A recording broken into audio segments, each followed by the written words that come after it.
Hi friends, this is Holly from Happy Quilty People, and I've got a fun project for you today.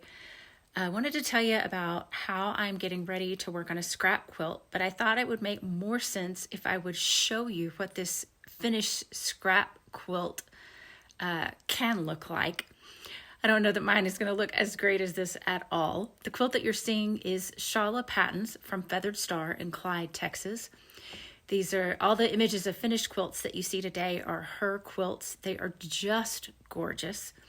But I wanted to have give you an idea of what I'm working toward. And what I'm doing is figuring out how to use a more limited fabric stash to make a scrappy quilt. And I want to show you how I'm going to work through that process. I've figured out that if I can use a 5-inch fabric block to make this 3.5-inch block, it's a great way for me to get into my fabric stash for fabrics that I don't have earmarked for a future quilt. And it makes it an easy way for me to kind of cut up a block of fabric and think about how to go about making this little block. It's also a good guide for me if I know whether or not I want to cut up a fat quarter that I might have on hand. I've also ordered some charm packs, some 5-inch square charm packs to add to this. I like color palettes that read as mostly solid. Now you can see from Shaula's quilt that one of hers is greens and blues. I think that you could pick pastel colors. I think you could pick like super hot, bright neon colors. Whatever your color scheme is going to be, you just need some colors that are going to read as solids. Have fun quilting, you guys. Made a start on my Terry Rowland Colorwash Quilt. I've got, my guild group is doing a class on this, and so I kind of wanted to get a start, get a feel for it. So I wanted to give you my tips, tricks, advice, and just kind of show you where I'm at. So this is a quilt that if I did it to the size that Terry Rowland did it, I would need 572 blocks.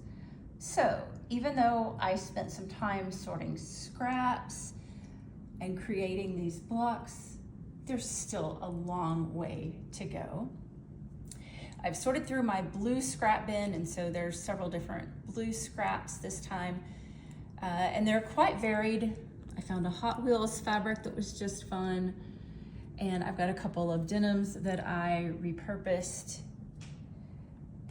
Everything that I've cut, as I've cut in my 1.5-inch strips, I've saved room, I've saved an extra square so that I can put, like, for example, this square, have I already sewn it in here? Was this fabric. So when I cut it, I saved a square to be in the middle. Additionally, I had a box of 2-inch squares that I bought at a garage sale that another person had cut. And so I was able to use those for some of my centers. The center sizes will vary, they'll be different. You can see there's kind of a smaller one. I did buy a set of 5-inch blocks from Art Gallery Fabrics. From those, I got lots of white background fabrics.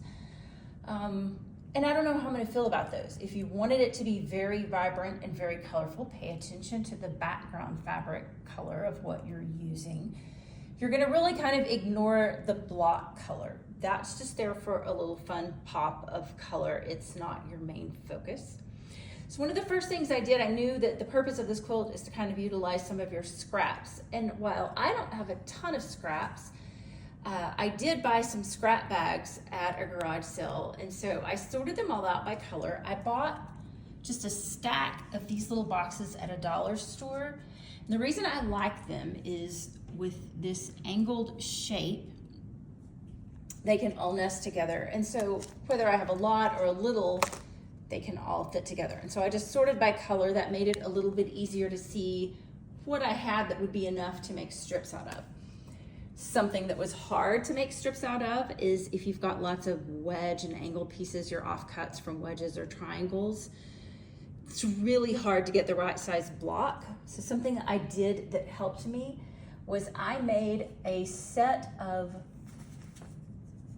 paper strips that were the right size. Your pieces need to be at least 1.5 inches wide. For the centers, and the center and the two end, I don't know, edge pieces, wraparound pieces, whatever you want to call them. It's a 1.5 inch square.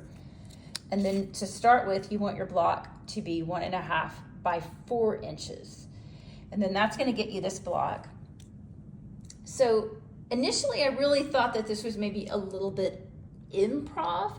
And while it was certainly fun and messing with colors and just kind of going through your scraps, fun to put colors and things together, there is a good bit of cutting. So when you make this center piece, you'll be trimming down the edges in case your two pieces aren't the same size. And then when you finish with it, you trim it again. So you do end up with a lot of scraps. If you know any quilters that make maybe stuffed animals or dog beds or, you know, whatever out of the scraps, you've got a lot of scraps happening. I did find that instead of scraps, if you are not a person that hangs on to scraps or has a lot of scraps, there's my dog Lily, I did like the 5-inch blocks. So I've purchased a couple more sets of 5-inch charm packs that are coming to me. And when I bought those, I was careful to choose not only makers that I liked, but fabrics that as a whole read a little more solid than some of these. Let's see, like some of these, that definitely doesn't read as like a solid black. It's so colorful. So I'm not sure how some of those are going to read, because the idea is you want to think about when you're across the room how those colors are going to read. So this time I was careful to order some that were more what would it be, a little more solid, a uniform color. I've also got a set of strips that have been cut, but I haven't picked out a center for, and probably I just didn't have one that kind of matched it at the point that I cut whatever that fabric was. And then I've got a little bag of things that will work for centers. I think that you'll find that if you can repeat a fabric somewhere, it helps tie it into the quilt a little bit better.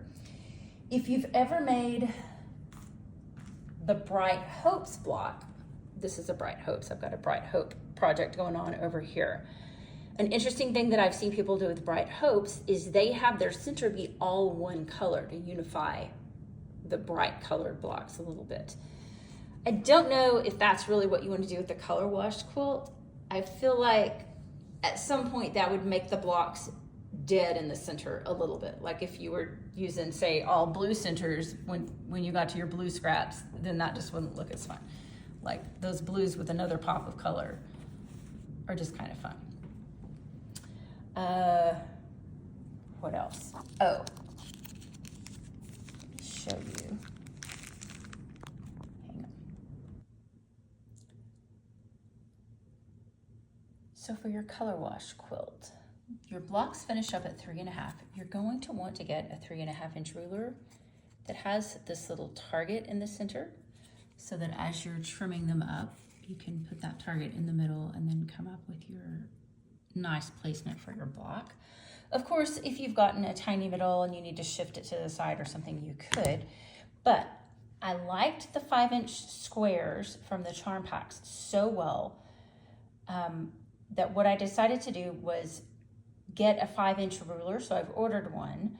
It's on its way. It'll be here today. Because this is how it works out. You need 1.5 by 4, 2 of those for your long sidebar pieces. So that would be those 2. And then you need, for your center, you're gonna have a block and then 2 on the edge. So that's these 3. So the 5-inch square gives you generous sizing on all of these pieces. And again, then you just switch out the one piece for a different center as you're constructing your blocks. But that also gives you this little wedge. And when you're sewing, it just seems kind of like a waste of fabric, you know, just to kind of have to sew through it or whatever. So if you're cutting straight lines and you cut this kind of bit that's left over, if you're being generous with your 4 inches, it's probably a little bit less than an inch. As long as you're getting some straight lines, here's something that you can do. So you can start to put them all together, sew them together with a scant 1/4 inch seam. You can tell I've pressed these down, but not terribly well.